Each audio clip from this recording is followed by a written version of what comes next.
If you're curious about turning your novel into a comic book series, tonight's interview is for you. David D.B. Goodin, a cybersecurity expert and published author, combined his background in digital forensics with his passion for storytelling to create a compelling comic book series from his own fiction novel. He'll walk us through every step from collaborating with artists to bringing his unique vision to life on Amazon. Get ready to learn what it takes to make your novel jump off the page. Welcoming to the show, David. How are you, buddy? Great. Thanks for having me on, Dale. Appreciate it. Hey, no, I appreciate you doing this. When did we connect originally? What was it, about a couple years ago at 20 Books? Yeah, at least a couple years ago. Yeah, I think in 22 we met in person for the first time. I've been a long time follower. We've been communicating for quite a while before that, but yes, definitely. I've been When I saw you, hassling you. I've been hassling you exactly. ever since. It was so funny because I remember you came up to me, and I'm going to go ahead and roll some of this B-roll footage here so people get an appreciation of how your comics look. You end up coming to me and you say, "Hey, I've got something for you." And I'm like, "I love free things." And you end up reaching into your bag and you gave me two comic books. And I was like, whoa, wait a second. And so you started to fill in the fact that, you had wrote this fiction novel and then said, okay, we're going to go ahead and turn this into a graphic novel. And I was just absolutely blown away. And I think people that are watching this right now can fully appreciate like just how great like the illustrations are, the full layout. This is very professional. This isn't something like you decided to go ahead and do like, oh, we're going to go to Kinko's and make ourselves a comic book. You went all in on this, didn't you? Yeah, I planned it out for quite a while. And years ago, when I wanted to make when I was a kid, I loved comic books. I would read all the Spider-Mans, Batmans, etc. And I had like a full stack of a lot of limited edition comics. And I just kept them over the years. And I said, I want to do my own comic, but my drawing is like stick figures and stuff. So I knew I You had to and me hire an both. artist. so so basically, even I took courses on drawing, etc. And I basically said, okay, I just need to get serious about it. And so I started doing some research on Facebook, Yeah. and I found this comic group called Connecting Comic Book Writers and Artists, and and I can drop the link to you. And it's a great site because I looked at many other. I had no idea how to do this at this stage, and I would look at the process. Go to ReadSee and go to other areas, and people are charging just for the lettering, the coloring, the sketches, and it's like, wow, this is a whole process. So I need to get somebody to do the sketching, then the inking, then the colorization, then fill in my words, the typesetting, and I was just blown away on how much detail or how much work it was to create a comic. Then I essentially found this Facebook group, and I started interviewing people, finding, DMing people essentially. And the person I found was excellent. His name is Mohammed, and he has illustrated all my comics now, and we agreed on a price that was real competitive, and I couldn't really afford to spend hundreds of dollars per page, so Yeah. I got something a lot more affordable, so I can just bring my passion forward and everything. Yeah, big shout out So to yeah, that Mohammed. He does fantastic work. Like his illustrations are just beautiful. Just real quick before we do jump into the full interview here, folks, if you I want to give a big quick shout out to anybody that's watching this live, of course, on the channel. And if you're watching this on the replay, let us know where you're watching from. And if you have a question, drop it in the chat or comments preceded by the letter Q. We'll address as many of the questions as we can. With that said, if you wouldn't mind, David, to entertain some questions that I have. You've already kind of covered a few of them, but what was the? Let's walk it back just a second. Could you briefly share a little bit about your fiction work and how it closely ties in with your work as a cybersecurity expert? absolutely, yeah. I back in 2011, I started writing a cybersecurity book for for young adults, and it was technical, and it wasn't being received as well because it was all technical. I was trying to like uh, explain it in everyday language, but kids weren't picking it up, and so I decided, okay, I need to create an actual. I got an idea as I was doing some work about an email breach, about a live hack that's happening to this kid's mother, and she can't, get on the phone to shut down her accounts or anything because her kids are jamming the lines or playing video games. This is Oh, back in the early 2000s when everyone had landlines, but now everyone's just connecting the internet. She has some technical problems and sees her bank accounts just getting drained, and and wrote that scene originally with my. She had a daughter, and I changed that later to a son. But essentially, uh, it's funny when you write something that you like change it later. But I wrote this scene with she's just trying to get into her accounts, and she's on the phone with people, and you go, oh yeah, you just changed your all your security questions 5 minutes ago, and yeah, we can't help you. And she's like, no, this is me, and it's like, oh, somebody already verified your information, so he's getting hacked in real time, and so I thought that was a real powerful example. And I actually worked another scene into the book where she gets social engineered while she's at work. She's like a customer service representative, and she's raising two kids on her own, and so this person kind of targets her and asks her a bunch of other questions. Then they from those answers they get additional information on how to hack her and hack her company and etc. So I thought that was kind of a powerful message. Just don't be as trusting, because humans by default will want to be helpful to people. So when they get a call and they go, I need information on this other department, I need some background information on this person, on their relative, there's an emergency, that sort of thing. yeah. So it's so a lot of times you'll get a call and say, oh, your grandkid's hurt on playground here, and they go, Johnny's hurt, and it's like, okay, they already got the information they needed. They know your grandson is Johnny. Then they go, oh yeah, can I get your information? Get a phone number, his mother's number, that sort of thing, and the grandmother doesn't, unbeknownst to her, she's giving away the farm on, and because she thinks her relative or grandson is hurt. Mm. So that's just one example. They try to, hackers and scammers will try to emphasize the urgency of something. So it's another red flag. So I try to teach people through my fiction.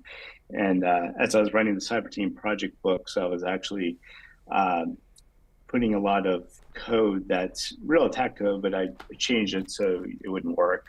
And and I changed a lot of the technology names around. Instead of Python, I put like psnake, for instance. Changed the name of some of the browsers. Instead of the Windows operating system, I called Hightower OS. There's stuff like that. So it's I mentioned that in front of each book. And where I got the idea for the specific scenes in the comics was when I was writing book 3. I wrote, Nigel, my protagonist, is getting into a game, and the game state is changing, and he's getting trapped.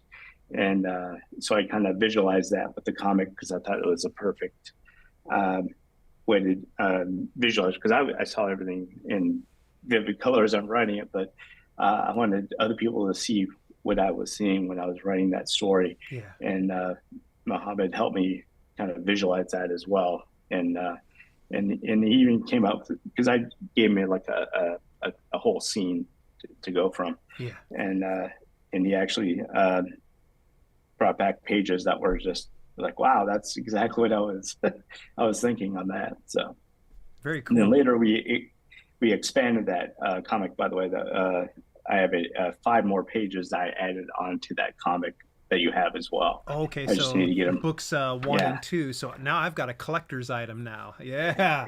Not to mention I do have your exactly. autographs in it. Which, this is a great time to segue over and discussing, like, what was that adaptation process like for you? Was it very difficult or require a lot of time? Because, I mean, obviously, we can't just simply take all of these descriptive things and throw it onto the paper or just hand off the story and tell Illustrator, do this book for me. Am I right in saying that? That's correct because I gave him the scenes originally, and he was coming up with good visualization. I said, okay, the characters need to have this kind of attributes. So I went ahead and I have detailed character sheets for each of my characters, and I gave that to him as well, and as well as any dynamic that changed later on in the books. So like I have one character that actually has an accident and she's in a wheelchair later on. So I thought that was important to kind of uh, put in the in some of the later issues so you can see how that evolves. But in that way, I just like my character Bible, I just the relevant stuff of that scene I just gave him and Yeah. he ran with it and as well as some additional notes and context about the scene. Because when the Mad Queen is actually sending all these sludgelings, all these these slime things to kill the party, the room is getting darker at the time, and there's like all this gothic stained glass, uh, kind of like the environment is changing, and the heroes have to adapt for that. So, and that's what that first issue was about, is adapting to change, and that's like with security, you have to kind of adapt as you go as well as you protect yourself. So was that whole process, was there any part of it that you ran into some issues? Like, what were some problems that you had? Because I'm sure the first few pages that you worked with the illustrator probably didn't come out exactly as you envisioned. Am I correct in saying that? Yeah, it's correct. We had to go through and say, okay, like redo this. This is not exactly the character should look a little different than what they mainly is the looks, the way some characters looked, etc. And wanted to get that scene just right.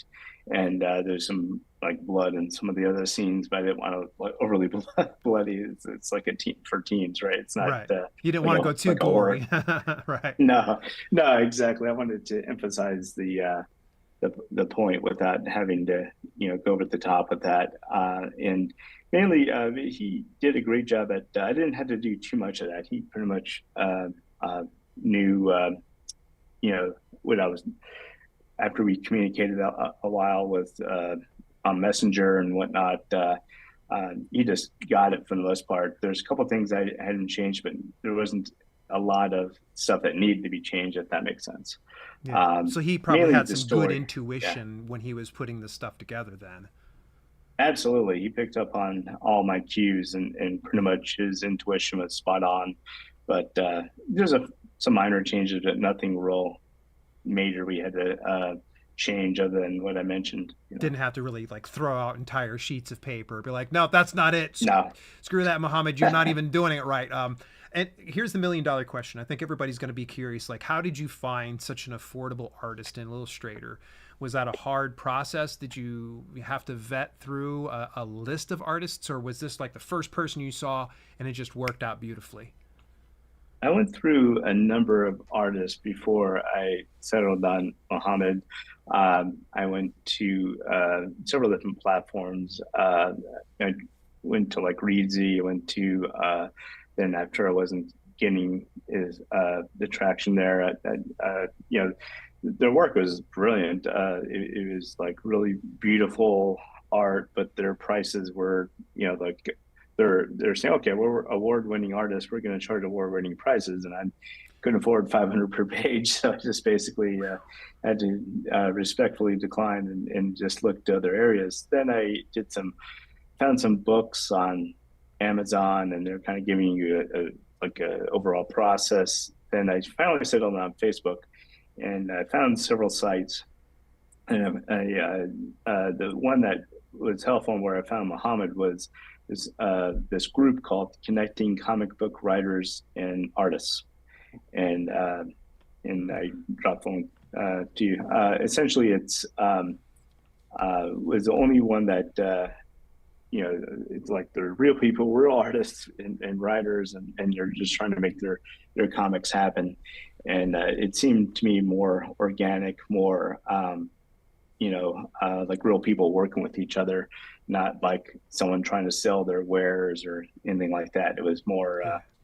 uh, you know, felt more real, I guess, More lack of a organic, better word. yeah. I feel you Yeah, on that yeah, for sure. So it sounds like yeah. you're definitely going to stick with him. If you were to do this all over again, let's say you didn't have him, where else do you think you would have been looking for somebody that would be cost effective and not completely break the bank? Because let's all agree that if we were to pay $500 per page on a pretty hefty comic book here, that's going to get into the tens of thousands of dollars. Am I not right?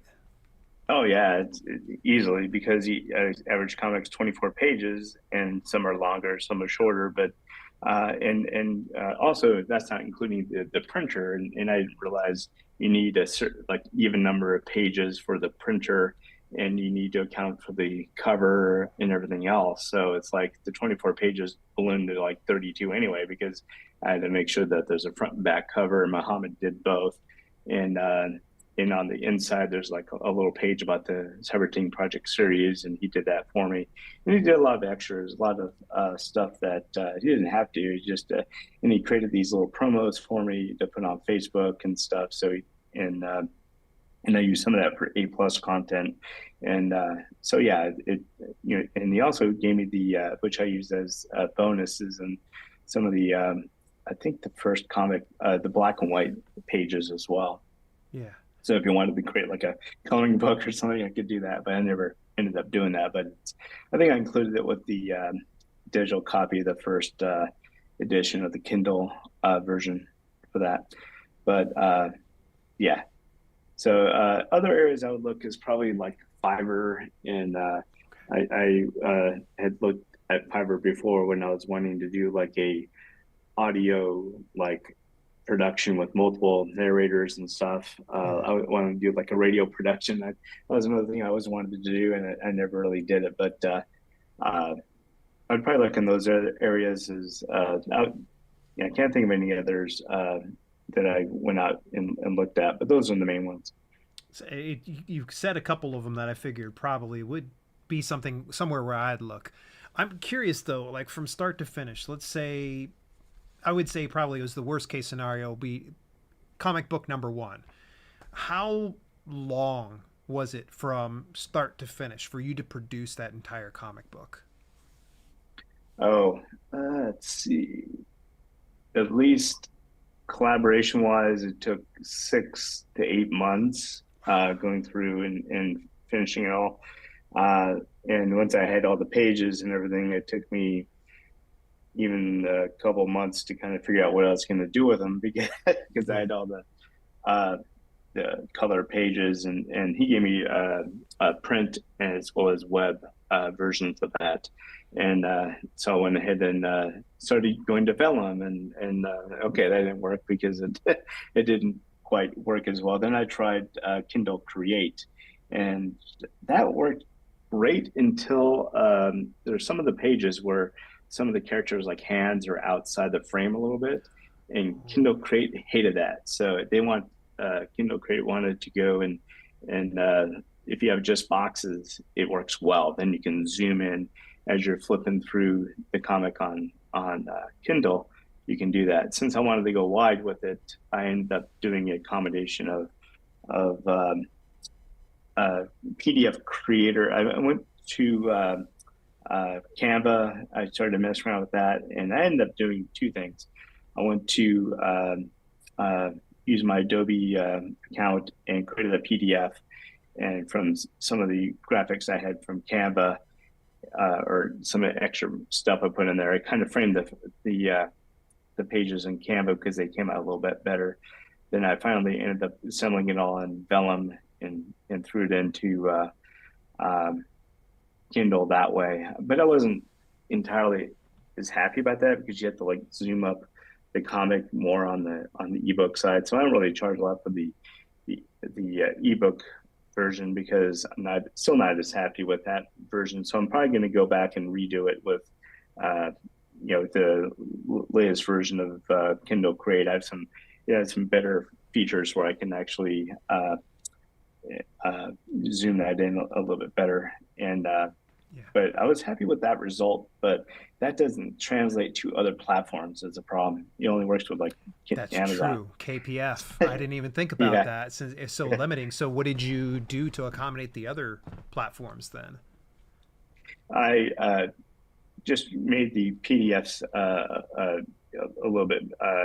When PDF Creator, I just went ahead and made sure the pictures are little bit more legible EPUB Yeah. as I was manually doing it with on the Vellum side, and I actually did some tweaking in Vellum and some of the image. I ended up going with like almost like a full bleed on some of the settings for Vellum, and I had to tweak the actual size of the picture in Vellum, and it Interesting. came out a little bit better.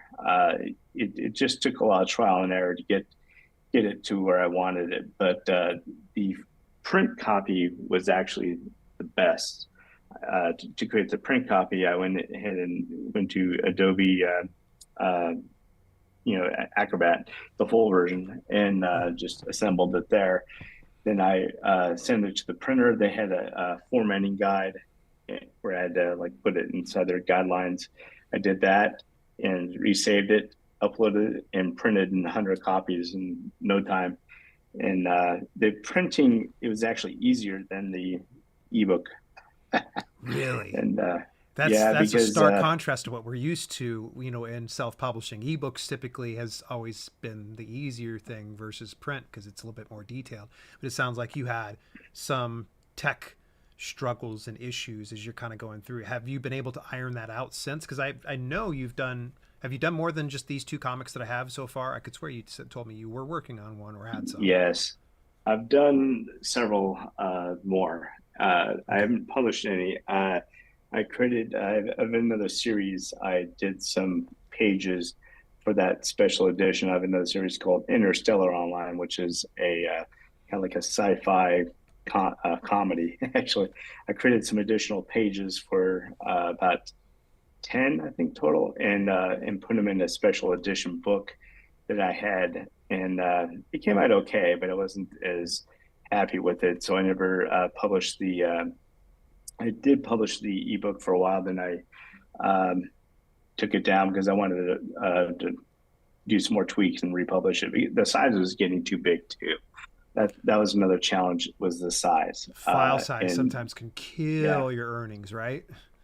yes, and that's another reason I had to tweak the resolution on some of the pages. So I was never really satisfied with the ebook version of any of the comics, but I'm working at and I also give it away to my readers when they sign up for my reading list and stuff. And I unfortunately it's a book funnel can't deliver anything larger than a 30 megabyte file. It doesn't like it, and Mm. even they're like 100 megs for this file full resolution. So distributing the ebook is definitely a challenge, even if you use Kindle Create. So Yeah. so I ended up going with a kind of a compromise. I think there's like 7, 8.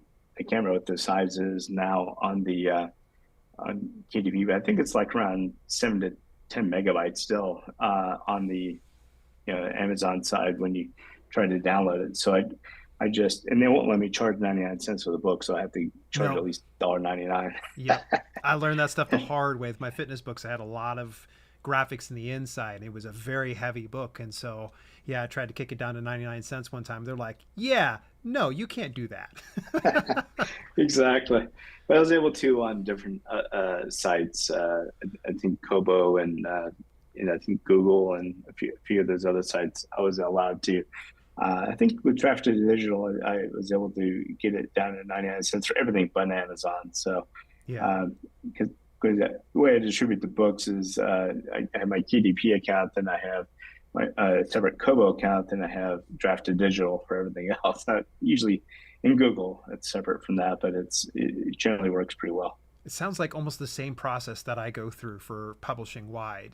So it's not too much different than for you when it came to digital comics. No, not at all. And actually, I've got more of a following doing it that way because libraries have been picking them up. So, Oh, nice. uh, Congrats. and thanks, getting a lot of library sales for the ebooks on that. Um, and yeah, and the only problem is with since I'm printing all the issues myself, I would have to charge like a higher price for the comic issue, and I can't. Another problem I found out with Amazon is they have no custom comic size. They want to put it into a bound book, so Ah, and that's it. There's no saddle stitching on the option, so I had to do it the because I wanted an actual comic look and feel, not some yeah, not book just like look a and feel. book. Yeah, unless it's like a full Yeah. graphic novel, I couldn't see having the binding of a book on just a simple comic book. That makes a lot of sense. So, what? How did you end up doing print distribution for your comic books, or is that all self fulfilled? It's all self-fulfilled at the moment. Okay. I have Sales Stitch. I have a couple hundred copies sitting in my garage at the moment because I need to. I fulfill them when people buy them on my website or my store. I send them. I just do it all myself right now. Yeah. All right, I got one final question here before we go into my lightning round here. If there's anything you would like to do over or correct about this whole process, what would it be and why? I, I would probably go to learn more in some of the tools from Amazon, like Kindle Create. That's a great tool, but it has some shortcomings. But I was able to figure some of that out later because I think it's a better reader experience for a comic when you flip through and kind of zoom in on some of those panels. Otherwise, when they have to like pinch up and view them, it's not as great of a reading experience. So my only regret there is not spending the time to really learn that more in depth because I just kind of gave up on it after a while. So, Yeah, and totally understand. That's I'm sure it's a brand new experience, but thankfully you've come out the other side and you've got the work to prove it. And of course, folks, you want to take a look at some of his work, make sure that you head on over to cyberteenproject.com. You can see some of his books on over there. I'm telling you, I love comic books, and just seeing this has just been fantastic. Hey, so David, you are officially the second guest ever that has done the lightning round. It's time for our 2-minute lightning round where we dive into rapid fire questions designed to spark quick, honest, and spontaneous answers. Each question is aimed at giving viewers fresh insights into my guests' unique experiences and personality, all with a twist of fun. Our guest has 2 minutes to answer each question or say pass and move on. Expect candid thoughts, fast paced reflections, and maybe just a few surprises. David, are you ready to do it? ready, cool. All right, I've got the timer up, and sadly, you won't be able to see it, so you're just going to have to take my word for it. So if I tell you stop, I don't want to be rude if you're in the middle of a sentence, but I probably will say stop. All right, here we go. We're going to start the clock as soon as I finish reading this first question. Family Feud style, you know? What's your favorite book that you wish you had written? The Shining. Describe your writing process in 3 words. Consistency, same time writing schedule, and inspiration, I guess, inspired. What's the hardest part of being an author? Finding the time to write and inconsistently. If you could only write in one genre forever, what would it be? Science fiction. What's the best piece of advice you've ever received about publishing? Go multiple formats. Which is harder, writing the first sentence or the last sentence? Last How many drafts do you typically go through before you're satisfied? 5 to 10, depending on circumstance. What's the strangest place you've found inspiration? In Castle in Scotland. Coffee, tea, or something stronger while writing? Coffee. If you could collaborate with any author, living or dead, who would it be? Uh, Neil Stevenson or William Gibson. What's one thing you wish readers knew about self-publishing? Uh, that it's doable. If your life were a book title, what would it be? Chaos, or from chaos into, or from madness, chaos into normal life, I guess. What's the most surprising lesson you've learned as an author? uh, how self-fulfilled I was writing my stories and helping others through my fiction.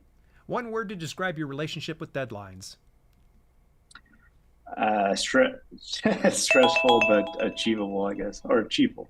Time. All right, that was good. You got through 14 of the 20 questions. I believe that is a new record. So that Nice. means that you are now number one guest among them. Please don't tell Julie over at Street Lib. She'd probably be pretty disappointed that she's been dethroned, but it was bound to happen. I do appreciate you taking a little bit of time, David. And as we start to wrap up today's interview, of course, we're going to jump over to the live Q&A directly afterwards. But I'm going to ask you a question I ask everybody else. What advice do you give to aspiring authors and self-publishers out there? Uh, just follow your passions, write what you want to write in. A lot of people have told me, okay, you need to write in a certain genre or certain thing, but that's not what I like writing in. I just if I'm not inspired to write, I can't write. So it's all right in science fiction and young adult genres because I really enjoy the genres myself. So I just write what I know and in the way I want to write it. I love it. Great advice. All right. So, how can viewers be able to get in touch with you, by the way? A number of ways. As you mentioned, the or davidgoodinauthor.com. And I post updates also in dbgoodinbooks.com. I know I have a lot of websites, but You got a few. I try to synchronize my blog so they go to Amazon as well. I kind of do an RSS feed, and I'm trying to streamline that. As I get more time, I'm going to kind of synchronize all that into one. Also on X, it's Chutzpah. That's my Chutzpah Goodfellow. I Is keep my forgetting that's your name. Yes, that's right. Yeah, because immediately you come up, you introduced me at 20 books, and you're like, Chutzpah Goodfella. And I was like, I know you. Yes, that's right. I totally forgot about that handle. Yeah, it's always great. it, You know, it, you've popped in a number of it, times over the years, and I'm always appreciative of all your support. So hopefully people will reach out to you and get in touch. You've got some fantastic stuff. An epic length novel, by the way. How many pages is that? You and I were discussing as we got on here. What, 1,000 and well, some odd pages? well, I have 1,064 for one book, and I have most of my books are 300 to 400 Yeah, pages. it's not Some always a books are real thousand. small. It's not always a I, thousand. I have over 30 books, but I have a lot of them are novellas or even shorter Gotcha. episodes, stories. But I just basically the length dictates on how, how much you want to throw in there. And I've had editors tell me you need to break up this chapter because a chapter of 8,000 words. So I had to go in and change it. And so yeah, I tend to be a long form writer, I guess. But yeah, It's good. It's uh, impressive, honestly. And I'm not sitting here laughing at you. I'm just laughing at how amazing that is. If I could write 1,000 words, or 1,000 words, I can do that. I could do 1,000 pages. That would be pretty incredible. Big shout out to Samuel for tuning in. Thank you so much. Samuel's question is, how much do you suggest an author pay for a novel getting turned into a graphic novel series? um, I'd say going on the pages, try to get a per page rate as low as you can, and so a typical price is anywhere from $80 to $100 would I pay. So it's going to be in the couple thousand range at least to create a high quality comic. So just budget for that, and but I'd say $100 per page is probably good. Uh, you know, rule of thumb, depending on your artist and whatnot. Maybe more, maybe less sometimes. So Yeah. I would shoot for that. And you'd mentioned even earlier that sometimes it went up towards like $500 per page, which is woo. It could be. Yeah, I Yes, never paid that, someone but hands me a bill yeah, like that, I'm like, I guess I'm not doing comic books. exactly. Yeah, because I'm thinking back in my mind, it's not like a work of art. It's I guess it is, but it's not like a poster I'm doing. It's a comic. So Yeah. and I usually budget around 2,500 per comic. Not bad. All right, Todd Davidson's got a question. With Amazon delivery costs, comics are high file size. Is the 35% royalty your only viable option, or does Comixology still exist with their 50% royalties for comics?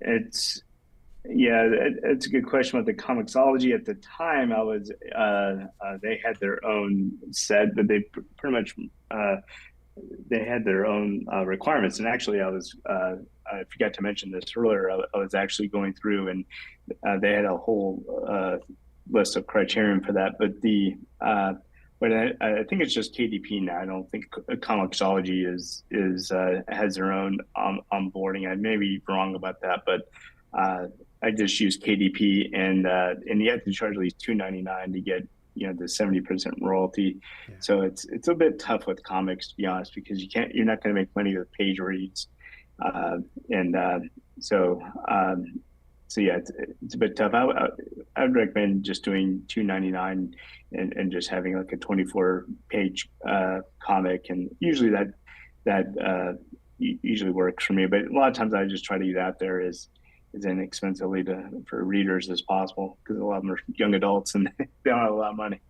Yeah, I'm a big fan of the Aliens series, and they actually have a bunch of like the Aliens comics, and I've bought quite a Yeah, few of those through Amazon. And oh man, I was spending way more than $2.99. So if I would have spent $2.99 per issue, that probably wouldn't have been a problem. But I remember it was considerably more. So I think that's actually pretty good price. Just my yeah. opinion. I think it depends how much of an audience you have. Since at Yeah. the time when I was doing it, my audience size wasn't as big. Now it's getting bigger. So Nice. I think as you grow with your audience size, you can charge accordingly. And with the prices of the printing and stuff, it cost me like $4 to create a Sal Stitch printed comic. And depending on how many you buy, the price decreases.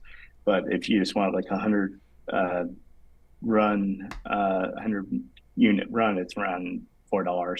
So then you have Oh, to factor shipping, and you're still running into like almost $10 a comic. So a good point. It's probably if you already have a good audience, you probably charge $5.99 or $6.99 easy for a comic.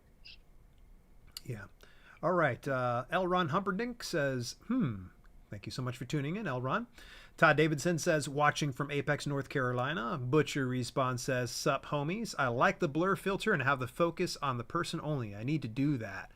Um, yeah, there you got compliments that you were asking even before we went on. Should I do the blur? And I was like, it's up to you, whatever you want to do. Which, if you guys would know the trouble that David went through to get into today's interview, because you had a whole host of issues before we even came on, right?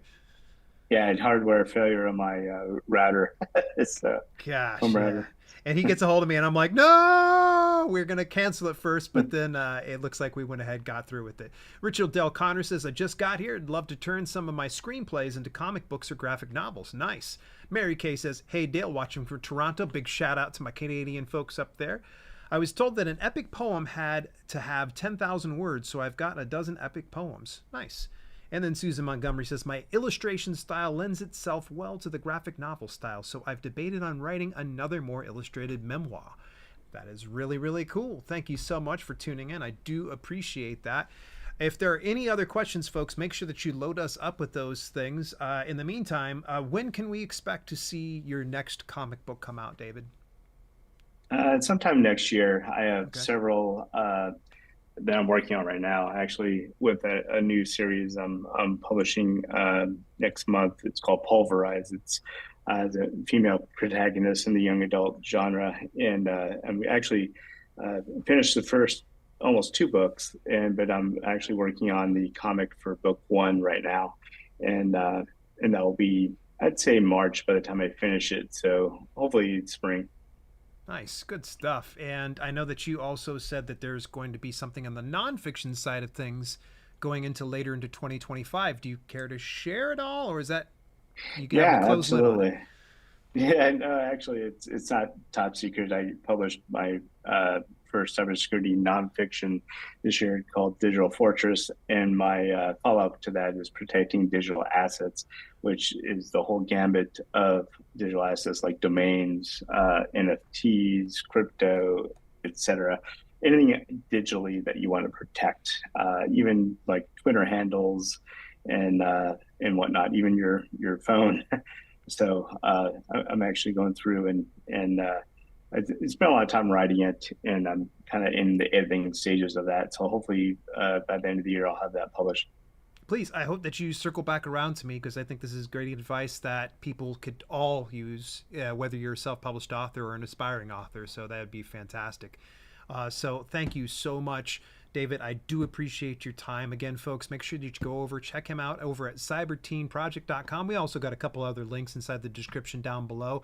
In the meantime, let's go ahead and roll that beautiful bean footage. Thank you so much to everybody for tuning in, and thank you so much, David, for being part of this. Thanks, Dale. Appreciate it. Hey, thanks so much for tuning in. Special shout out to my channel members for both the podcast channel and the main channel.